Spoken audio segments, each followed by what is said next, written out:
Dear, इस video के अंदर मैं आपको एक्सरसाइज 1.1 के सॉल्यूशंस देने वाला हूं। और ये मैं कई बार बता चुका हूं कि ये जो एक्सरसाइजेज हैं ये आपकी प्रैक्टिस के लिए हैं, आपके खुद करने के लिए हैं। काफ़ी बार ट्राई करो, लेकिन इन क्वेश्चंस के सॉल्यूशन यहाँ से मत देखो, खुद ही निकालो। हाँ, लेकिन अगर किसी केस में ऐसा हो जाए कि भाई आपका क्वेश्चन अनएक्सेप्शनली बड़ा आ रहा है या फिर आपसे निकल ही नहीं रहा है, तो ही उसी क्वेश्चन का आपने सॉल्यूशन देखना है और उसी हिसाब से वीडियोस बनाई गई हैं। क्लासरूम के हिसाब से देखने के लिए नहीं बनाई गई है। अब स्टार्ट करते हैं। Average height of all boys of a class is 165 centimetre and that of all the girls is also 165 centimetre. भाई बॉयज़ की एवरेज हाइट है 165 सेंटीमीटर, गर्ल्स की एवरेज हाइट है 165 सेंटीमीटर। तो यहाँ पर हमारे पास दो ग्रुप्स हैं, एक बॉयज़ का एक ग्रुप्स का, और एग्जामिनर ने पूछा है कि अगर इन दोनों ग्रुप्स को मिला दें तो एवरेज हाइट कितनी होगी।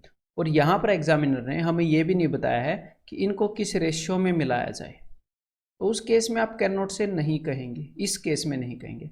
अदरवाइज अगर एग्जामिनर आपको ये बोलता कि भाई बॉयज़ की एवरेज हाइट 57 है, गर्ल्स की एवरेज हाइट 67 है, तो बताइए पूरी क्लास की एवरेज हाइट कितनी होगी, तो हम क्या बोल देते हैं कि हम नहीं कह सकते। लेकिन इस केस में क्या है कि भाई दोनों ग्रुप की जो एवरेज है वो सेम है। एवरेज सेम होने का क्या मतलब है, ऐसे इमेजिन करो कि यहाँ पर लड़के खड़े हैं, यहाँ पर लड़कियाँ खड़ी हैं। हर एक लड़के के हाथ में 165 रुपये हैं और यहाँ पर हर एक लड़की के हाथ में 165 रुपये हैं। तो चाहे कितने भी लड़के हों, कितनी भी लड़कियाँ हों, इनको आपस में जब आप मिलाओगे तो हर एक के हाथ में 165 रुपये ही तो होंगे। अगर अलग अलग रुपये होते तो उस केस में क्या आ जाता कि भाई हम नहीं बता सकते थे कि अब तक कितने लड़के हों। लेकिन जब एवरेज सेम है तो भाई किसी भी रेशियो में मिक्स करो, आंसर 165 ही होने वाला है। ठीक है। A person bought 3 dozen oranges at ₹20 per dozen. तो भाई 3 दर्जन खरीदे 20 के रेट के हिसाब से और 7 दर्जन खरीदे उसने 30 के रेट के हिसाब से। यहाँ पर एक चीज़ रिप्रेजेंट करती है कि कितने खरीदे और दूसरी चीज़ रिप्रेजेंट करती है उसकी एवरेज प्राइस को। ठीक है। तो 3 into 20 that is 60 plus 7 into 30 210 divided by 3 plus 7 नीचे क्या आएगा, टोटल 10 उसने खरीदे हैं। तो भाई 0 से 0 गई से 0 गई, तो यहाँ पर आंसर आ गया जी 27, मतलब कि ऑप्शन सी। ओवरऑल जो उसने टोटल ऑरेंजेस खरीदे हैं उनका कॉस्ट प्राइस 27 हो जाएगा। A fruit seller sold big medium and small size apples for rupees. तो यहाँ पर इन्होंने बताया है रेट कि भाई 15 रुपये के हिसाब से, 10 रुपये के हिसाब से और 5 रुपये के हिसाब से उसने खरीदे हैं। और जो यहाँ पर उसने बताया है नंबर ऑफ एप्पल्स कि भाई किस रेशियो में उसने बेचे हैं। ठीक है। 3:2:5। तो find the average cost of Apple. तो देखो 3 इंटू 15, जो 3 पार्ट है वो 15 के हिसाब से बेचे हैं, तो 3 इंटू 15 45 प्लस 2 पार्ट 10 के हिसाब से 2 इंटू 10 20 प्लस 5 पार्ट 5 रुपये के हिसाब से, तो 5 इंटू 5 25 डिवाइडेड बाई टोटल कितने पार्ट बेच गया भाई, 10 पार्ट बेच गया। ठीक है। तो यहाँ पर आ जाएगा 45 और 25 70 और 20 90/10, यानी कि 9 रुपये पर केजी के हिसाब से उसने ऑन एन एवरेज सारे सेब बेचे हैं। ठीक है। अगर सारे सेबों की बेचने की एवरेज देखें तो 30% of students of a class are girls. भाई किसी क्लास के अंदर गर्ल्स कितनी है, 30%। तो बॉयज़ कितने हो जाएंगे, बॉयज़ हो जाएंगे 70%। In a test 40% of girls and 30% of the boys failed. तो देखो दो ग्रुप हैं, पहला ग्रुप है गर्ल्स का, दूसरा ग्रुप है बॉयज़ का। दोनों ग्रुप का नंबर ऑफ पर्सनस का क्या रेशियो है वो हमें पता है कि अगर गर्ल्स 3 है तो बॉयज़ 7 हैं। 30% और 7% है ना क्लास में। तो दो ग्रुप हैं, एक ग्रुप में फेल होने वालों की परसेंटेज है 40%, दूसरे ग्रुप में है 30%। ओवरऑल फेल होने वालों की परसेंटेज क्या है, वेटेड एवरेज से निकाल लेंगे। तो भाई 3 into 40 120 plus 7 into 30 210 divided by, ये सारे काम मन में करने के जो मैं अभी बता रहा हूँ, डिवाइडेड बाई टोटल 10 हैं दोनों ग्रुप में मिलाकर बंदे, 7 बॉयज़ हैं 3 गर्ल्स हैं। पर हेड हमने निकालना है ना दोनों ग्रुप में कि भाई ऑन एन एवरेज कितने फेल हुए। तो देखो तो यहाँ पर आ जाएगा 12 और 21, मतलब कि 33%। तो 33% वो आ गए जो फेल हो गए। लेकिन यहाँ पर एग्जामिनर ने क्या पूछा है, यहाँ पर पूछा है what is the ratio passed student to fail student. तो फेल 33 हुए हैं, तो पास कितने हुए होंगे, 100 में से 33 घटा दो तो 67%। तो पास्ट टू फेल मतलब 67 इज टू 33, तो यहाँ पर आंसर हो जाएगा option B. 75% of the employees of a company are male, तो मेल कितने हैं 75%। और ये पढ़ के आपके दिमाग में आ जाना चाहिए कि फीमेल 25% है और मेल और फीमेल का रेशियो आपके दिमाग में आ जाना चाहिए कि जिन दो ग्रुप्स की बात कर रहा है एग्जामिनर उनका रेशियो है 3:1। और अब इसने बताया है ये जितने भी मेल हैं यहाँ पर 30% बंदे जो हैं और जितनी भी फीमेल हैं यहाँ पर 40% बंदे जो हैं वो मैरिड हैं। मतलब हमारे सामने दो ग्रुप हैं, दोनों ग्रुप में नंबर ऑफ पर्सन्स का रेशियो है 3:1 और कितने कितने परसेंट मैरिड है वो ही पता है। तो अब इन दोनों को मिलाएंगे तो ओवरऑल कितने बंदे मैरिड हैं वो हमें निकल जाएगा। तो देखो 3 × 30 90 प्लस 1 × 40 40 डिवाइडेड बाई 3 + 1 4, तो इतने लोग मैरिड हैं 130/4%, इतने लोग मैरिड हैं। इन्होंने क्या पूछा, इन्होंने पूछा है what fraction of the employees of the company is unmarried. इन्होंने पूछा है फ्रैक्शन में, भिन्न में। भाई हमें तो परसेंटेज में पता है, तो 100 से डिवाइड कर दो। किस चीज़ की वेट कर रहे हो, परसेंटेज को फ्रैक्शन में कन्वर्ट करने के लिए। तो भाई 0 से 0 कैंसिल हो गया, तो ये आ जाएगा 13/40। और ये आया क्या है, ये आया है मैरिड। हम अब तक मैरिड की बात कर रहे थे। तो भाई 40 में से 13 मैरिड हैं, तो अनमैरिड कितने होंगे, 40 में से 13 गए 27 आउट ऑफ 40 अनमैरिड होंगे। ठीक है, तो यहाँ पर आंसर हो जाएगा option B. 40% of the employees of a company are females, तो फीमेल हो गए भाई 40%, तो मेल हो गए जी 60%। तो सीधे सीधे दोनों ग्रुप का रेशियो हमें मिल गया 20 दूनी 40 20 3 60। दो ग्रुप हैं, एक फीमेल का एक मेल का, इस रेशियो में उनमें नंबर ऑफ पर्सन हैं 30% ऑफ द फीमेल एम्प्लॉइज और 40% मेल एम्प्लॉइज जो हैं उनकी जो तनख्वाह है दे अर्न मोर देन 20,000, वो 20,000 से ज़्यादा कमा रहे हैं। एक बार मैं ये देख लूँ कि पूरी कंपनी में कितने लोग 20,000 से ज़्यादा कमा रहे हैं। तो 2 × 30 60 प्लस 3 × 40 120 डिवाइडेड बाई 2 + 3 टोटल 5 बंदे हैं। तो ये हो गए 5 से मैंने काट दिया यहाँ पर 12 पर, यहाँ पर काट दिया जी 24 पर, तो ये आ गए 36%। तो टोटल 36% बंदे ऐसे हैं जिनकी जो सैलरी है वो 20,000 से ज़्यादा है। अब यहाँ पर पूछा क्या है, what % of the employees earn not more than 20,000, कि कितने 20,000 से ज़्यादा नहीं कमाते। तो 20,000 से ज़्यादा कमाने वाले 36 हैं, तो ना कमाने वाले 100 - 36 वो हो जाएंगे जी 64%। दैट इज ऑप्शन सी।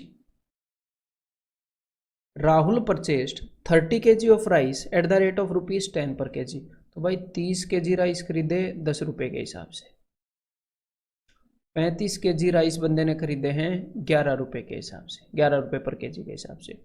तो कभी कभी स्टूडेंट को डाउट होता है कि भाई कौन सी चीज़ का रेशियो लूँ। तो आपने कभी भी यहाँ पर ये क्या दिया गया है, यहाँ पर दिया गया है प्राइस। प्राइस क्या होता है, एवरेज को डिनोट करता है। एवरेज कैसे, कि इतने रुपए पर kg, पर आया ना, पर वर्ड होता है एवरेज, परसेंट 100 में कितना, तो वो भी एवरेज को डिनोट करता है। तो ऊपर है भी ग्रुप्स का साइज कि भाई 10 रुपये वाले कितने चावल हैं, 11 रुपये वाले कितने चावल हैं, तो इनका रेशियो हम ले सकते हैं। तो 5 सिक्के 30, 5 7 35, 6:7 में उसने 10 रुपये और 11 रुपये की चीज़ खरीदी है। उसने दोनों को मिला दिया तो कितना रेट हो गया होगा देख लेते हैं। तो 6 × 10 60 प्लस 7 × 11 77 डिवाइडेड बाई 7 और 6 13, तो भाई इतने रुपए का उसको कॉस्ट प्राइस पड़ेगा। ठीक है, इतने रुपए की वो चीज़ पड़ेगी। अगर 6 चीज़ें उसने 10 रुपये के हिसाब से, 7 चीज़ें उसने 11 के हिसाब से ली हैं, तो ओवरऑल उसको 137/13 इतने रुपए की पड़ेगी। और यहाँ पर पूछा क्या है, यहाँ पर पूछा है कि अगर उसको 30% प्रॉफिट चाहिए तो कितने में बेचे। भाई 30% प्रॉफिट चाहिए तो 30% ज़्यादा में बेच देगा, तो इसको 30% बढ़ा देता हूँ, 13/10 से गुणा कर देता हूँ, तो 13 से 13 कट जाएगा और यहाँ पर आंसर क्या आ जाएगा 13.7 रुपीज़ पर kg। यहाँ पर आंसर हो गया जी option C. Shopkeeper bought 80 kg of sugar at the rate of 13.50, he mixed it with 120 kg of sugar. 80 kilo चीनी को 120 किलो चीनी में मिला दिया गया। तो यहाँ पर रेशियो निकाल लें, तो 40 दूनी 80, यहाँ पर आ गया जी 2, और 40 थी 120, यहाँ पर आ गया 3, तो 2:3 में मिला दी गई। इतने रुपए और इतने रुपए वाली चीनी, तो देख लेते हैं उसको ओवरऑल कितने रुपए की पड़ी। तो 2 इंटू 13.5 ये आ गया 27 प्लस 3 इंटू 16 ये आ गया जी 48 और डिवाइड किससे करेंगे 2 + 3 5 से। तो ये मिल जाएगा कि उसको कितने की चीनी पड़ी, क्योंकि उसने इतने इतने रुपए वाली चीनी मिलाई थी। तो ये हो जाएगा भाई 60 और 15 75/5 यानी कि 15 रुपये पर केजी के हिसाब से उसे पड़ गई। अब वो बोल रहे हैं कि अगर 20% का फायदा चाहिए तो कितने में बेचेगा। तो भाई 15 का 10% बन रहा है 1.5, या फिर 20% सीधा सीधा 1/5 होता है, इसका 1/5 है जी 3, तो कुल मिलाकर 18 में बेच देगा वो उसको, 20% फायदा हो जाएगा। ठीक है, यहाँ पर आंसर हो गया option A. Nita blends 2 varieties of tea, one costing ₹180 per KG.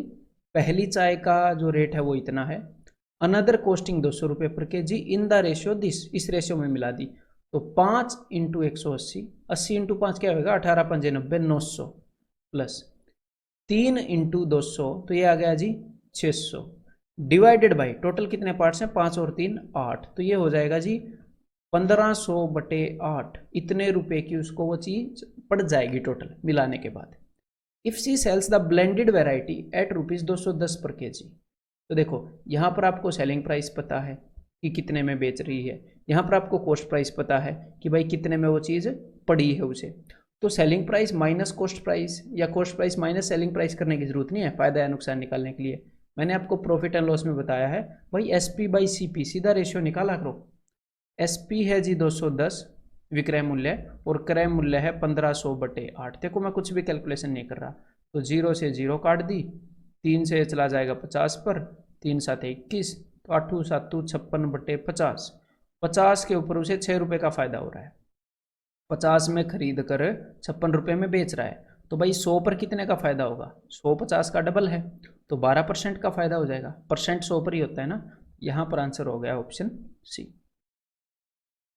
A dry fruit seller mixes 3 varieties of walnuts costing ₹50 20 और 30, इतने इतने रुपए वाली 3 वैरायटी मिला रहा है, इस रेशियो में मिला रहा है और वो उनको बेच रहा है इतने में। तो हमें सेलिंग प्राइस तो मिल गया, इतने में बेच रहा है भाई साहब, और अब इन्होंने पूछा कि कितना प्रॉफिट हो रहा है। तो भाई ये तो पता लग गया कितने में बेच रहा है, ये और निकाल लें पता कि भाई कितने में उसको पड़ रही है वो वैरायटी। तो चलो वेटेड एवरेज लगाते हैं, 2 × 50 100 प्लस 4 × 20 80 प्लस 3 × 30 90 डिवाइडेड बाय 4 और 2 6 और 3 9, तो ये हो गया भाई 270/9, यानी कि कुल मिलाकर 30 रुपये। तो कुल मिलाकर 30 रुपये की उसे चीज़ पड़ रही है और जो सेलिंग प्राइस है वो 33 रुपये है। तो यहाँ पर तो सीधा सीधा दिख ही रहा है कि 3 रुपये ज़्यादा में बेच रहा है और 3 इस 30 का 10% है, 3 रुपये ज़्यादा में बेच रहा है और 3 इस 10 का 10% है, 3 जो इस 30 का है। तो यहाँ पर फायदा क्या हो गया ऑप्शन सी। ठीक है, a shopkeeper blends 2 varieties of tea costing ₹18 and ₹13 per 100 ग्राम। तो यहाँ पर उसने बता दिया कि पर 100 ग्राम का क्या रेट है। देखो कोई दिक्कत नहीं है, चाहे रेट पर केजी बता दे, पर 1 ग्राम बता दे, पर 20 ग्राम बता दे या पर 37.5 ग्राम बता दे, कोई फर्क नहीं पड़ता। लेकिन जब भी आप रेट को आपस में रेशियो से मल्टीप्लाई करके, ऐसे रेशियो से मल्टीप्लाई करके निकाल रहे हो, तो बस ये सोचना कि भाई जब जहाँ जहाँ भी रेट बताया है वो हर एक जगह पर 100 ग्राम बताया है या हर एक जगह पर केजी बताया है। समझ में आ गई बात, अलग अलग रेट को मत मिक्स कर देना कि भाई एक जगह पर 100 ग्राम का बताया है, एक जगह पर 1000 ग्राम यानी कि केजी का बताया है। तो देखो एक तो 13 रुपये वाली चाय है जिसका 13 रुपये रेट है, ठीक है, एक 18 रुपये वाली चाय है और उसको उसने किस रेशियो में मिक्स कर दिया 7:3। तो 7 × 18, 18 7 126 प्लस 3 × 13, 13 3 39 डिवाइडेड बाय टोटल कितने हैं 7 + 3 10 पार्ट। तो इतने रुपए की उसको पड़ेगी पर 100 ग्राम। और अब तो ये होएगा उसका कॉस्ट प्राइस, लेकिन एग्जामिनर पूछ रहा है कि भाई कितना फायदा हुआ होगा अगर उसने इतने में बेची। यहाँ पर है उसका जी सेलिंग प्राइस, तो मैं SP/CP कर रहा हूँ फायदा या नुकसान जानने के लिए।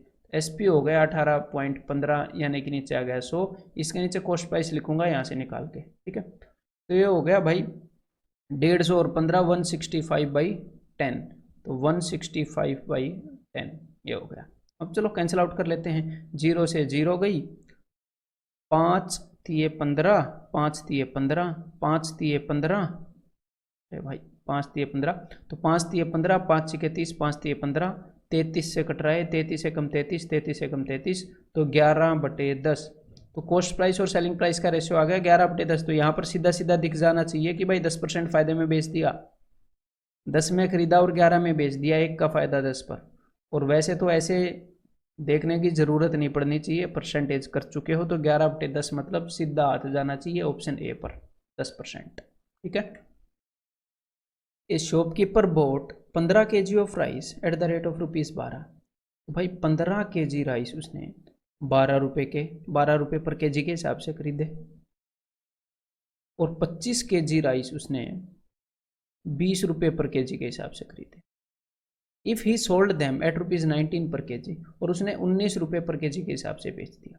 एक तो तरीका है, आप इसको वेटेड एवरेज से निकाल लो कि भाई इस रेशियो में मिलाने पर 5 तिये 15, 5 5 25, इस रेशियो में इतने इतने रेट की चीज़ मिलाने पर उसका कॉस्ट प्राइस क्या पड़ा, उसका सेलिंग प्राइस पता ही है, और आपको फ़ायदा पता लग जाएगा कितने रुपए का हुआ है। तो एक बार मैं बता ही देता हूँ। देखो पहला तरीका, 3 × 12, 12 तिये 36, प्लस 5 × 20, 100 डिवाइडेड बाई 3 + 5 8, तो 136/8 मतलब कि 17 रुपये पर केजी। तो यहाँ पर वो 1 केजी को 17 रुपये में बेच रहा है, और सॉरी उसको 17 रुपये में 1 केजी पड़ा है, और यहाँ पर वो 1 केजी को 19 रुपये में बेच रहा है, तो उसको पर केजी पर 2 रुपये का फायदा हो रहा है, 2 रुपये पर केजी। लेकिन एग्जामिनर ने पूछा है कि इस पूरी ट्रांजैक्शन के अंदर उसको कितना फायदा हुआ है। तो ये जो पूरी ट्रांजैक्शन है ना मेरे भाई, उसने 15 किलो तो एक तरह के खरीदे थे, और उसके बाद 25 किलो दूसरी तरह के खरीदे थे, तो टोटल 40 किलो राइस खरीद चुका है वो, और 1 केजी पर 2 का फायदा उठा रहा है, तो 40 किलो पर कुल मिलाकर 80 रुपये का उसने फायदा कमाया है। Option D. एक तो ये तरीका है। अब मैं आपको बता देता हूँ दूसरा तरीका। देखो आप ऐसे देख सकते हो कि 15 किलो राइस और 25 केजी राइस उसने लिए हैं, ये वाले खरीदे हैं उसने 12 रुपये के, और ये वाले खरीदे हैं भाई उसने 20 रुपये के। ठीक है, और कुल मिलाकर उसने 19 रुपये में बेच दिए। तो आप इस ट्रांजैक्शन को अलग अलग देखो जब उसने इन दोनों तरह के राइस को मिलाया है, तो 12 रुपये और 20 वाले ये दोनों तरह के राइस मिलाए हैं, और फिर उसने 19 रुपये के हिसाब से बेच दिया। मतलब कि जो 12 रुपये के राइस के दाने हैं वो भी 19 के हिसाब से गए, जो 20 रुपये वाले हैं वो भी 19 के हिसाब से गए। तो जब 20 वाला 19 के हिसाब से गया 1 केजी 20 वाला, तो 1 केजी पर कितना फायदा है, नुकसान हुआ 1 रुपये का नुकसान हो गया 1 रुपये पर केजी। ऐसा चावल कितना है जिस पर 1 रुपये का नुकसान हुआ, 25 किलो, तो 25 × 1 किलो पर 1 रुपये का नुकसान हो रहा है। ऐसा हमने 25 किलो चावल बेच दिया तो 25 रुपये का नुकसान हो गया।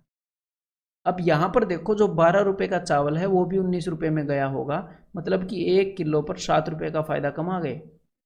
और ऐसा हमने 15 किलो चावल बेच दिया, तो भाई 15 × 7 टोटल 105 रुपये का फायदा हम यहाँ पर कमा गए, और यहाँ पर 25 रुपये का नुकसान खा गए।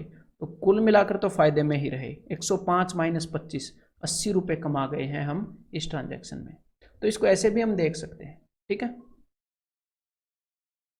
सुगर वर्थ ₹32 पर KG and ₹36 per KG are mixed with a third variety. तो 3 तरह की शुगर मिलाई गई है। पहली वाली का रेट है 32 रुपये पर केजी, दूसरी वाली का रेट है 36 रुपये पर केजी, और तीसरी वाली का रेट इन्होंने बताया नहीं तो मैंने X रुपये पर केजी मान लिया। और इन्होंने किस रेशियो में मिलाई है, 1:2:3 इस रेशियो में मिलाई है। और इन्होंने ये बोला है कि भाई इस मिक्सचर की जो कॉस्ट है वो इतनी पड़ी है।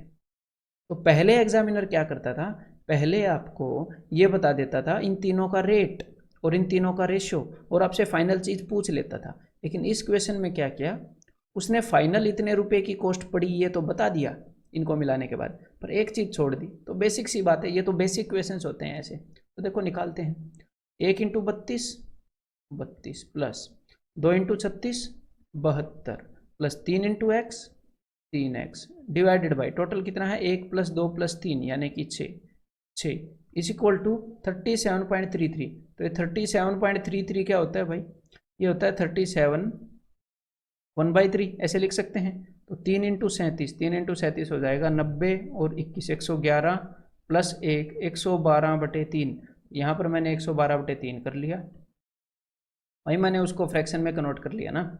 3 से मैं इसको काट रहा हूँ, 3 2 नीचे, इस 2 को ऊपर क्रॉस मल्टीप्लाई कर दूंगा। तो 112 इंटू 2 224, यहाँ पर आ गया जी 224। अब मैं क्या करूँगा, इन दोनों को जोड़ देता हूँ, तो ये आ गया जी 104। इस 104 को उधर भेज देता हूँ, ये सब्ट्रैक्ट हो जाएगा। तो 224 में से 104 गए 120, और यहाँ पर बच गया जी 3x। 3 को नीचे भेज देता हूँ, 3 से काट देता हूँ, 3 चौके 12 और 0, तो x की वैल्यू आ गई 40। मतलब ये जो तीसरी वैरायटी मिलाई थी इसका रेट है 40 रुपये पर केजी, यानी कि option 3। A man purchased 150 pen eight the rate of ₹12 पर पेन। ठीक है भाई, उसने 150 पेन खरीदे 12 रुपये के हिसाब से। He sold 50 pens at a gain of 10%। इसमें से 50 पेन उसने बेच दिए 10% फायदे पर। ठीक है। The percentage gain at which he must sell the remaining pen so as to gain 15% on the whole outlay. वो क्या चाह रहा है कि देखो 50 पेन उसने 10% फायदे पर बेच दिए, उसने 150 पेन खरीदे थे, तो बाकी के कितने बच गए, 100 पेन बच गए। अब वो ये बोल रहा है कि ये जो बाकी के 100 पेन हैं इनको कितने % फायदे पर बेचे हैं ताकि ओवरऑल जो फायदा है वो 15% हो जाए। तो ये तो वेटेड एवरेज का इक्वेशन लग रहा है ना। देखो इसका आप रेशियो ले लो, कितने पेन बेचे ये जरूरी नहीं है, किस रेशियो में बेचे ये जरूरी है कि किस रेशियो में कितना फायदा हुआ। तो जो एक पार्ट है उसके ऊपर हुआ 10% का फायदा, 1 इंटू 10 10% प्लस 2 इंटू यहाँ पर मैंने मान लिया कि भाई x% फायदा या नुकसान पर बेचे होंगे, ये आ गया जी 2x divided by overall 1 plus 2, 3 part है, और जो फाइनल फायदा है ये उसने बता रखा है एग्जामिनर ने। जनरली क्या करता है, ये बता देता है एग्जामिनर कि भाई एक पार्ट पर इतना फायदा, 2 पार्ट पर इतना फायदा है नुकसान, तो ओवरऑल बताओ। अब की बार उसने ओवरऑल बता दिया और पूछ लिया इसको कितने पर बेचे, अगर ओवरऑल 15 फायदा चाहिए, सिंपल सी बात है, 3 को ऊपर भेजो, कितना हो जाएगा 3 इंटू 15 45। फिर उसके बाद इस 10 को उधर भेज दो, तो 45 माइनस 10 क्या हो जाएगा 35, और इस 2 को उधर भेज दो तो x की वैल्यू क्या हो जाएगी 35/2 यानी कि 17.5। तो आंसर हो जाएगा ऑप्शन डी, 17.5% फायदे पर बेच रहा है, क्योंकि ये पॉजिटिव आया है ना, नेगेटिव आया होता तो लॉस होता। और यहाँ पर उसने 12 रुपये पर पेन के हिसाब से खरीदे, इसका कोई यूज है नहीं। ठीक है, बस वैसे ही उसने बता दिया, जबरदस्ती यूज करना है तो वो हम कर सकते हैं, अदरवाइज इसका कोई यूज नहीं है। ठीक है। The ratio of weight of Ram and Shyam is 4:5। तो दो वैल्यू हैं, एक तो है राम का वेट, एक श्याम का वेट, दो वैल्यूज हैं, वेट वैल्यू ही होता है ना। तो ये दोनों वैल्यूज 4:5 में है, और जो राम का वेट है वो 10% बढ़ गया है। श्याम का वेट कितना बढ़ गया है ये उन्होंने पूछा है, find the percentage change in the weight of Shyam. इसको मैंने मान लिया x% चेंज आया होगा, और इन दोनों को मिलाकर उसने ये बताया है overall the percentage of increment in total weight 15% है। तो भाई सिंपल सी बात है, वेटेड एवरेज है, 4 जो वैल्यू है, मतलब कि ये जो दो वैल्यूज हैं 4:5 में है, तो 4 जो रिप्रेजेंट करती है 4 साइज को वो 10% बढ़ी, जो 5 साइज को रिप्रेजेंट करती है उसके अंदर x% चेंज आया, और ओवरऑल 15%। तो वही अपना बेसिक फॉर्मूला लगाते हैं, और यहाँ पर इस चीज़ की जरूरत नहीं है कि total weight of Ram and Shyam increase by 82.5 kg। देखो इसकी ज़रूरत ही नहीं है, सिर्फ परसेंटेज निकालना है कितने % बढ़ा, तो इजीली निकाल लेंगे। तो 4 into 10 40 plus 5 into x 5x divided by total कितने हैं भाई 4 + 5 9 इज इक्वल टू 15। इस 9 को मैं भेजूंगा ऊपर, तो 15 × 9 = 135। ठीक है, इस 40 को भेज देंगे उधर, तो 135 - 40 तो यह आ जाएगा जी 95। इस 5 से उस साइड काट दूंगा तो 19 × 5 = 95। तो यहाँ पर सीधा सीधा आंसर आ रहा है option 2। If a man receives on 1/4 of his capital 3% interest, तो भाई 1/4 कैपिटल पर इतने रुपए पर, जितने भी रुपए उसने लगाए हैं उसमें से उस पर उसको 3% ब्याज आ रहा है। ऑन 2/3 और 2/3 पर उसे क्या हुआ 5% ब्याज आ रहा है। एंड ऑन रिमाइंडर, तो भाई देखो रिमाइंडर कितना बच गया, 1/4 तो 1 है, 2/3 1 है, तो एक बार क्रॉस मल्टीप्लाई कर लो इसको, 3 × 3 = 4 × 2 = 8, तो 3 और 8 11, और नीचे होता है इन दोनों का प्रोडक्ट, 4 3 12। तो भाई अब तक इतनी के ऊपर उसने ब्याज बता दिया है 3% और 5%, रिमाइंडर हो गई 1 माइनस 11/12, 1/12। तो ऑन रिमाइंडर यानी कि 1/12 पर उसे 11% ब्याज मिल रहा है, तो चलो ठीक है। और जब भी आउट ऑफ फ्रैक्शन में हो कि भाई एक में से 1/4 पर इतना, 2/3 पर इतना, उस वक्त क्या है, हम डिवाइड बाई इन सब का सम नहीं करते क्योंकि वो ओवर नहीं आता है, ये मैं पहले कई बार बता चुका हूँ, ठीक है। तो चलो अब इसको सोल्व करते हैं। तो भाई यहाँ पर आ जाएगा 3/4, यहाँ पर आ जाएगा +5 दूनी 10/3, यहाँ पर आ जाएगा 11/12। तो 12 हमने एलसीएम ले लिया, या फिर एलसीएम लेने की चीज़ को मैं ऐसे सोचता हूँ कि इसको मैं ऊपर नीचे 3 से मल्टीप्लाई करता हूँ मैं पर्सनली, क्योंकि ये नीचे 12 बन जाएगा, ऊपर 9 हो जाएगा। तो 3 चौके 12, यहाँ पर 40 आ गया, यहाँ पर 11 आ गया, तो ये हो गया भाई 60/12, यानी कि 12 पंजे 60। तो ओवरऑल जो उसको फायदा हुआ है, जो ओवरऑल इंटरेस्ट मिल रहा है, वो 5% के हिसाब से उसे मिल रहा है, ठीक है। 2/3 of A consignment was sold at A profit of 5%। तो भाई 2/3 बेचा गया 5% के फायदे पर, एंड द रिमाइंडर 2/3 के अलावा कितना बच जाता है, 1/3। तो 1/3 बेचा गया लॉस पर, यानी कि यहाँ पर साइन को चेंज कर देंगे, कितने, 2% लॉस पर। अब ये पूछ रहे हैं कि भाई ओवरऑल जो प्रॉफिट हुआ वो 400 हुआ है, तो द वैल्यू ऑफ कंसाइनमेंट वो कितनी है, तो एक बार निकालते हैं भाई। तो 5 दूनी 10, 10/3 यहाँ पर है, और इसके आगे है भाई 2/3। तो कुल मिलाकर 10 में से 2 गए, 8/3% का फायदा हुआ है, और रुपयों में फायदा हुआ है 500 रुपये का। मतलब जितने की भी वो कंसाइनमेंट है उसका 8/3% इसके बराबर है, तो उसका 1% किसके बराबर होगा, 500/8/3। तो उसका 100% किसके बराबर होगा, इंटू 100। तो भाई 8 से इसको कैंसिल आउट करते हैं। सॉरी, ये 500 नहीं है, तभी तो इतनी भी तकलीफ नहीं देता एग्जामिनर हमें, ठीक है। देखो ये 500 नहीं, ये भी 400 दे दिया उसने, यहाँ पर नजर गई मेरी। तो 8 5 40, 5 3 15, 15,000 पूरी कंसाइनमेंट की वैल्यू है, that is option A. Parth earns 15% on an investment but loses 10% on another investment. तो जिस इन्वेस्टमेंट पर उसको फायदा होता है उसको रिप्रेजेंट करता है 3, और जिस पर नुकसान होता है उसको करता है 5। तो 3 × 15 45, और आगे उसको होता है जी नुकसान, तो मतलब कि 5 × 10 50, -50 डिवाइडेड बाई 5 और 3 8।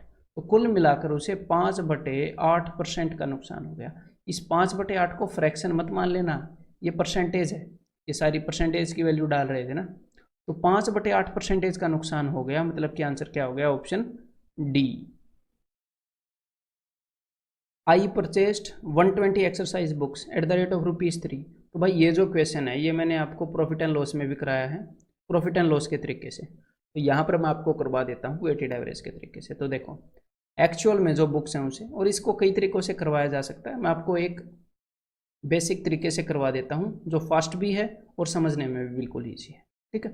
तो देखो बंदे ने 120 किताबें खरीदी, हर एक किताब उसने 3 रुपये की खरीदी, और उसने 1/3 जो हैं वो 4 रुपये की बेच दी। हमें क्या निकालना है, हमें निकालना है प्रॉफिट परसेंट। तो सिंपली ये देख लो कि उसको कितने % प्रॉफिट हुआ, जो चीज़ हमने निकालनी है मैं सीधी सीधी वो देख रहा हूँ, ठीक है। तो देखो 3 रुपये की खरीद कर जब कोई 4 की बेच देता है तो एक का फायदा होता है कितने पर, 3 पर। 1/3 को परसेंटेज में क्या बोलते हैं, 33.33। तो भाई ये तो बिना वजह पॉइंट्स में आएगा, तो क्या मैं 1/3 से डील कर लूँ, क्या मैं फ्रैक्शन से डील कर लूँ, यहाँ पर फ्रैक्शन से डील कर लेता हूँ, तो हमारा आंसर भी फ्रैक्शन में आएगा, परसेंटेज में उसको कन्वर्ट कर देंगे। चलो ठीक है भाई। उसने क्या किया, 1/3 किताबों को कितने फायदे पर बेच दिया, 1/3 फायदे पर। 3 में ली थी, 4 में बेच दी, 1/3। मैं फ्रैक्शन में ले रहा हूँ, फ्रैक्शन में उतर आएगा, plus half of them at the rate of, जो आधी किताबें हैं उनको कितने फायदे पर बेच दिया, 3 में ली थी, 5 में बेच रहा है, तो कितने का फायदा हो रहा है, 2 का फायदा हो रहा है 3 पर, तो 2/3 फायदे पर, plus and the rest at the cost price. तो जो भी कॉस्ट प्राइस पर बेची हैं चाहे कितनी भी हो उन पर 0% फायदा होगा। मैंने बताया था जब आप वेटेड एवरेज लगा रहे हो और कॉस्ट प्राइस पर बेचता है तो समथिंग इनटू 0, उसको तो हटा ही दिया करो, कंसेप्ट लेक्चर में बताया था, उसको इतने % फायदा होएगा। अब ये जो है तो भाई यहाँ पर आ गया 1/9, प्लस यहाँ पर आ गया जी 1/3, 1/9 और 1/3 को जोड़ देते हैं। यहाँ पर मन मन में मैंने ऊपर नीचे 3 और 3 से मल्टीप्लाई किया तो ये आ गया 3/9, यह है 1/9, तो 4/9 का फायदा हो गया बंदे को। 4/9 मतलब कि 11 का टेबल आएगा, 11 चौके 44, 4/9%। आंसर आ गया ऑप्शन बी। ठीक है। A and B are two alloys of gold and copper prepared by mixing metals in the ratio. Prepared by mixing metals in the ratio this and this respectively. तो भाई बाकी दो alloys को मिलाकर gold and copper की एक और alloy मिलाई गई है। तो देखो पहले वाली जो अलॉय है उसके अंदर मेटल का रेशियो है ये, दूसरी वाली के अंदर जो रेशियो है वो है ये। If equal quantities of the alloys are melted, बराबर क्वांटिटी मेल्ट की है, मतलब कि किस रेशियो में मिलाया गया है, 1:1 के अंदर। ठीक है। तो हम यहाँ पर मेरी बात को ध्यान से सुनिएगा, इसको भी मैं 2 तरीकों से बता देता हूँ। सबसे पहले तरीका बिल्कुल बेसिक सा बता देता हूँ जो मैंने रेशियो में आपको बताया था। बिकॉज इन दोनों की क्वांटिटी इक्वल है। यहाँ पर तो भाई टोटल क्वांटिटी 9 है, यहाँ पर टोटल 18 है, तो इक्वल कहाँ है। इसको 2 गुना कर दूँ, कर दिया भाई, 14 और 4। और मैंने क्या बताया था, जब आप रेशियो में ऐसा कर लेते हैं, जब आप रेशियो के अंदर ऐसा कर लेते हैं, रेशियो में बताया था, तो उसके बाद आप डायरेक्टली इनको डील कर सकते हैं। हटाओ सारी जंजीरों को, तो 14 और 7 21, पहली वाली चीज़ 21 हो जाएगी, और 11 और 4 15, दूसरी वाली चीज़ 15 हो जाएगी। ठीक है। तो 3 7 21, 3 5 15, 7:5 आ जाएगा। ये रेशियो की अंडरस्टैंडिंग है जो रेशियो में आपको बताई थी। अब मैं आपको वेटेड एवरेज के स्टाइल से करवा देता हूँ। एक पार्ट मिक्स किया है जो पहले वाला है, किसी भी एक मेटल को पकड़ लो, यहाँ पर मैं गोल्ड को पकड़ रहा हूँ, गोल्ड है इसमें 7/9, 1:1 में मिलाया है, और इसमें गोल्ड है भाई 7/18, टोटल 18 में से 7, 1 × 7/9 that is 7/9, plus 1 × 7/18 that is 7/18, divided by 1 + 1 that is 2। ठीक है। और एक और बात मैं आपको बताऊं, जब रेशियो ये बराबर होता है, जब बराबर मात्रा में चीज़ मिलाई जाती है, तो सिंपली एवरेज निकाल दिया करो। वेटेड एवरेज का कंसेप्ट काम कहाँ आता है, वेटेड एवरेज का कंसेप्ट काम आता है जब नंबर ऑफ पर्सन अलग अलग हों, जब ग्रुप्स का वेट अलग हो। मैंने बताया था ना, नंबर ऑफ पर्सन अलग अलग हो, जब number of person he same है, यहाँ पर 1 है, यहाँ पर 1, यहाँ पर 2, यहाँ पर 2, तो सिंपली 7/9 + 7/18/2 एवरेज निकाल दो। अगर 3 होते तो डिवाइडेड बाई 3 कर देते। ठीक है। तो चलिए भाई, अब यहाँ पर ऊपर नीचे मैं 2 से मल्टीप्लाई कर रहा हूँ मन मन में, तो मेरे को पता चल गया नीचे 18 आ गया, तो 7 दूनी 14 और 7 21/18, और नीचे एक 2 भी है, तो 3 × 18, 3 7 21, तो ये हो गया 7/12। मैंने लिया था कि गोल्ड कितना है, तो गोल्ड 12 में से 7 है, तो 12 में से 7 गए 5, ये 5 क्या हो जाएगा जी, कॉपर, तो 7:5 ये रेशियो है, ऑप्शन ए आंसर आ जाएगा। ठीक है। The ratio of milk to water in 3 containers of equal capacity, because capacity equal है, तो पिछले क्वेश्चन के अंदर जो मैंने आपको कंसेप्ट बताया है, मैं उसी कंसेप्ट का यूज़ करने वाला हूँ। ठीक है। तो देखो कैपेसिटी इक्वल है, तो यहाँ पर वेटेड एवरेज लगाने की ज़रूरत नहीं होती। जब सेम रेशियो में चीज़ों को मिलाया गया हो तो डायरेक्टली उनकी फ्रैक्शन को जोड़ देंगे। ठीक है। एवरेज और वेटेड एवरेज में यही तो फ़र्क है कि भाई नंबर ऑफ पर्सन अलग हो जाते हैं, एवरेज में हम डायरेक्टली एवरेज निकाल सकते हैं। तो यहाँ पर इक्वल कैपेसिटी है, बराबर मात्रा में इन रेशियो वाले मिक्सर को मिलाया गया है, तो सीधी एवरेज निकालूंगा। अब मैं देखो कैसे, तो भाई यहाँ पर मिल्क कितना है, किसी एक चीज़ को लेंगे, यहाँ पर मिल्क है 3/5, प्लस यहाँ पर मिल्क कितना है 7/10, और यहाँ पर मिल्क कितना है 11/15, डिवाइडेड बाई 3, ये हो जाएगा अपना आंसर कि फाइनली इनके मिलाने के बाद मिल्क कितना हो जाएगा। ठीक है, फ्रैक्शन में। तो भाई अब ऊपर वालों का एलसीएम आ गया जी 30, ऊपर वालों का एलसीएम 5 10 और 15 का, 5 × 30 18, 10 × 30 21, 15 दूनी 30, 2 × 11 22, और नीचे जो 3 है वो तो है ही। ठीक है। तो देख लेते हैं एक बार इनका क्या बना, तो ये बन जाएगा भाई 18 और 22 40, ठीक है, और 40 और ये 61/90, तो टोटल 90 में से मिल्क हो जाएगा 61, तो पानी कितना हो जाएगा वाटर, तो 90 में से 61 गया जी 29, तो 61:29 ऑप्शन सी आंसर हो जाएगा। और जब आप इसको वेटेड एवरेज के कंसेप्ट से निकालने की कोशिश करते हैं तो आपको पता है 1:1:1 किसमें बांटोगे, तो 1 × ये 1 × ये 1 × ये डिवाइडेड बाई 1 + 1 + 1 डिवाइडेड बाई 3, तो बात वही रहनी थी। ठीक है। तो जब भी क्वांटिटी सेम हो, सेम क्वांटिटी में चीज़ों को मिलाया गया है, मतलब उनका साइज सेम है, तो सीधी एवरेज निकाल दो, उसमें कोई दिक्कत नहीं है फिर, ठीक है। 3 containers A B and C are having mixture of milk and water in this ratio, ठीक है, तो सबका रेशियो बताया है, और जो कंटेनर की कैपेसिटी है वो ये बताई गई है, ठीक है। मतलब कि पहले वाला कंटेनर अगर 3 यूनिट साइज का है तो दूसरे वाला 7 और तीसरे वाला 5 यूनिट साइज का है। तो ये जो इन रेशियो में ये दिए गए हैं मिक्सर, ये अलग अलग मात्रा में मिलाए गए हैं। एक के 3 हिस्से मिलाए गए हैं, कौन से वाले के? पहले वाले के। तो पहले वाले में दूध कितना है, फ्रैक्शन में लिखेंगे 1/6। दूसरे वाले के 7 हिस्से मिलाए गए हैं, उसमें दूध कितना है? 3/7, 7 में से 3। और तीसरे वाले के 5 हिस्से मिलाए गए हैं, यहाँ पर दूध कितना है?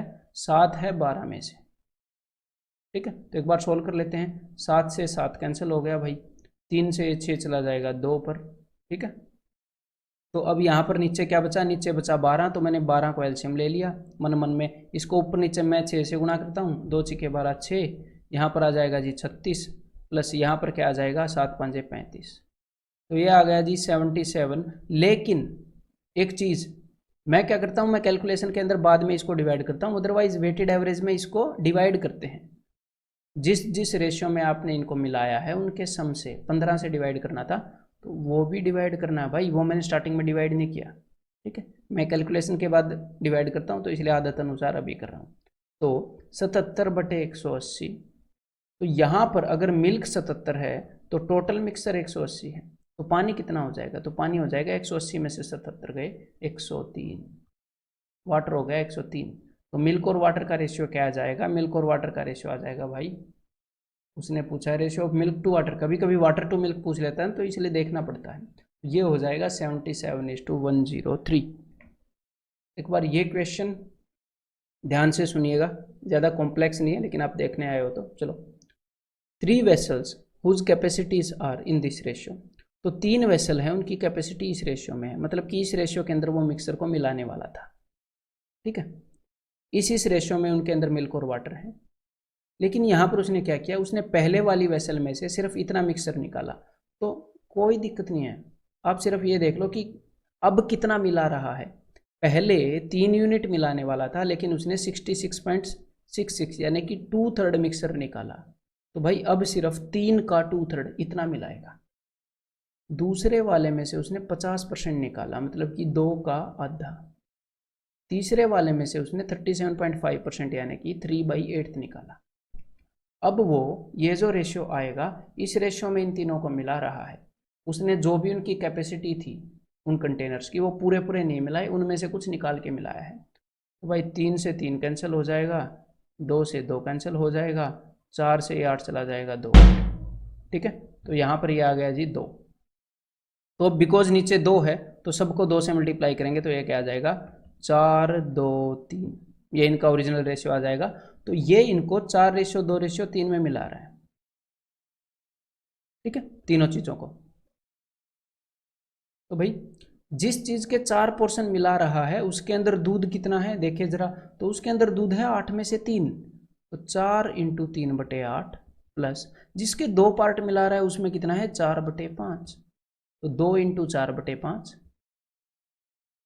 प्लस जिसके 3 पोर्शंस मिला रहा है उसके अंदर दूध कितना है? 1/4 डिवाइडेड बाई टोटल कितने पोर्शंस हैं?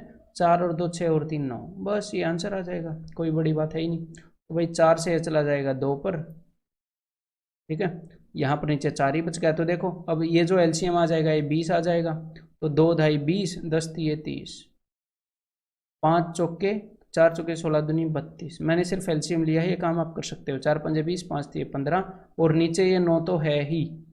भाई यहाँ पर ये क्या आ गया? ये आ गया 62 + 15 यानी कि 77/180। तो यहाँ पर मिल्क है 77 और टोटल जो मिक्सर है वो है 180। तो भाई वाटर कितना हो जाएगा? तो पिछले वाले क्वेश्चन की तरह हो गया, तो वाटर आ जाएगा जी 103। तो यहाँ पर आंसर हो जाएगा ऑप्शन ए, ठीक है। Our earth is covered 71% with water and this percentage for northern hemisphere is this. Find what percent of southern hemisphere is not covered with water. तो अच्छा, हेमिस्फीयर्स में बात आ चुकी है, मतलब हुआ क्या? देखो ये अपनी धरती है, ये ऊपर वाला जो हेमिस्फीयर है ये नॉर्दर्न हेमिस्फीयर है ये वाला, ठीक है, मतलब कि उत्तरी गोलार्ध है। ये सदर्न हेमिस्फीयर है, दक्षिणी गोलार्ध है। तो भाई हमें ये देखना है, एग्जामिनर ने क्या बताया कि पूरी धरती पर जो पानी है वो 71% एरिया में है, और जो नदर्न हेमिस्फीयर है उत्तरी गोलार्ध उसमें पानी है भाई 58%। तो देखो ये भी वेटेड एवरेज का कंसेप्ट है क्या, कि नदर्न हेमिस्फीयर और सदर्न हेमिस्फीयर, इस सदर्न हेमिस्फीयर में भी कुछ ना कुछ पानी तो होगा x%, इसमें 58% है, इसमें भी कुछ परसेंट है, इन दोनों को मिलाया गया और फिर अगर ओवरऑल चेक किया गया तो 71% आया। भाई दो चीज़ों को मिला ही रहे हैं, ये भी वेटेड एवरेज का कंसेप्ट है। तो भाई निकाल लेते हैं सदर्न हेमिस्फीयर में कितना पानी है एक बार, तो देखो, तो उसके लिए हमें पता होना चाहिए कि नदर्न हेमिस्फीयर और सदर्न हेमिस्फीयर है, इनको किस रेशियो में मिलाया गया होगा। तो भाई ये दोनों इक्वल हैं तो पक्का 1:1 में मिलाया होगा। तो मैंने आपको एक बात बताई है कुछ क्वेश्चन पहले कि जब 1:1 में मिलाएं तो सिंपली इनकी एवरेज निकाल सकते हो कि पूरी धरती पर 58 + x/2, बिकॉज बराबर मात्रा में चीज़ें निकाल रहे हैं। वेटेड एवरेज क्या होती है, जब अलग अलग मात्रा में अलग अलग एवरेज की चीज़ें मिलाएं उसको बोलते हैं वेटेड एवरेज। अब ये सिंपली सेम क्वांटिटी में अलग अलग एवरेज की चीज़ें मिला रहा है तो सिंपली एवरेज निकाल दो चाहे, अदरवाइज वेटेड एवरेज से करोगे तो 1 × 58 वही बात आएगी, प्लस 1 × x डिवाइडेड बाई 1 + 1 2। तो भाई ओवरऑल जो पूरी परसेंटेज है वो कितनी आई है भाई, वो आई है 71, ये आ गई 71। इस 2 को भेज दो ऊपर तो ये हो जाएगा 142, इसको भेज दो उधर तो x की वैल्यू आ जाएगी जी 84। तो यहाँ पर x की वैल्यू आ गई 84, मतलब सदर्न हेमिस्फीयर के अंदर 84% पानी है, क्योंकि यहाँ पर क्या लिखा था कि पूरी धरती पर कितना पानी है, यहाँ पर लिखा था नदर्न हेमिस्फीयर में कितना पानी है, लेकिन इन्होंने ये पूछा है find what % of southern hemisphere is not covered with water, पानी से कवर्ड नहीं है पूछा। तो भाई अगर 84% कवर्ड है तो 16% कवर्ड नहीं होगा, 100 - 84। तो एक बार इसी तरह का क्वेश्चन अब आप ये समझने आए हो तो एक रेशियो में और कर लो, ठीक है, ये ट्राई करो एक बार। The ratio of land to water is 1:2 for whole earth. तो जैसे कि मैंने पिछला क्वेश्चन कराया है उसी कंसेप्ट के बेस्ड ये मैं करवा रहा हूँ, ठीक है। देखो पूरी धरती पर लैंड और वाटर का रेशियो क्या है, लैंड और वाटर का रेशियो है 1:2, लेकिन मैं सिर्फ ये देखूंगा कि भाई पूरी धरती पर लैंड कितनी है फ्रैक्शन में या फिर पानी कितना है। हम टोटल फ्रैक्शन में डील कर सकते हैं, मतलब कि लैंड है 1/3, लैंड है 1/3, तो यहाँ पर मैंने लैंड ली है, तो अब इन दोनों जगह भी लैंड लूंगा कि लैंड कितनी है, ठीक है, लैंड की फ्रैक्शन। तो भाई नदर्न हेमिस्फीयर में and this ratio for northern hemisphere is 2:3, northern hemisphere में लैंड और वाटर का रेशियो है 2:3, तो लैंड कितनी है 2/5। सदर्न हेमिस्फीयर में लैंड कितनी है ये तो पता नहीं यार, ये तो उन्होंने पूछा है, तो मैंने मान लिया कि सदर्न हेमिस्फीयर में कितनी भी लैंड हो, लेकिन उस लैंड को रिप्रेजेंट करने के लिए जो फ्रैक्शन आएगी आउट ऑफ टोटल वाली, लैंड आउट ऑफ टोटल वाली, वो फ्रैक्शन मैंने मान ली जी x। और नदर्न हेमिस्फीयर और सदर्न हेमिस्फीयर 1:1 में है, तो मैंने पिछले क्वेश्चन में बताया है कि भाई जब सेम क्वांटिटी, ये भी 1 है ये भी 1 है, जब सेम क्वांटिटी में दो चीज़ों को मिलाना है तो जस्ट उनकी एवरेज निकाल लो। एवरेज निकालने के लिए मतलब 2/5 + x डिवाइडेड बाई 2, ओवरऑल कितनी आ गई है लैंड 1/3। इस 2 को मैं ऊपर भेज रहा हूँ, ये हो जाएगा 2/3, ठीक है। अब इस 2/5 को मैं उधर भेज रहा हूँ तो x की वैल्यू हो जाएगी 2/3 - 2/5, क्रॉस मल्टीप्लाई कर लो, 5 दूनी 10, 3 दूनी 6, 10 में से 6 गए 4 और नीचे आ जाता है इन दोनों का प्रोडक्ट 5 × 15। तो जो भी हमने x लिया है उसकी वैल्यू आ गई 4/15, लेकिन हमने x लिया क्या था, हमने x लिया था कि लैंड कितनी है टोटल में से, मतलब कि सदर्न हेमिस्फीयर में अगर 15 टुकड़े हैं तो उसमें से 4 टुकड़े लैंड के हैं, तो अगर लैंड के 4 टुकड़े हैं तो पानी के कितने होंगे, 15 में से 4 गए 11, क्योंकि एग्जामिनर ने land is to water, examiner ने क्या बोला है find this ratio, this ratio मतलब कि जो रेशियो ऊपर बता रखा है वो, तो वो है 4:11 सदर्न में, ठीक है। तो भाई अब इससे अगला कंसेप्ट लेक्चर एलिगेशन का है, बड़ा ज़बरदस्त तरीके से आपको करवाने वाला हूँ मैं, तो उस पर पहुँच जाइए।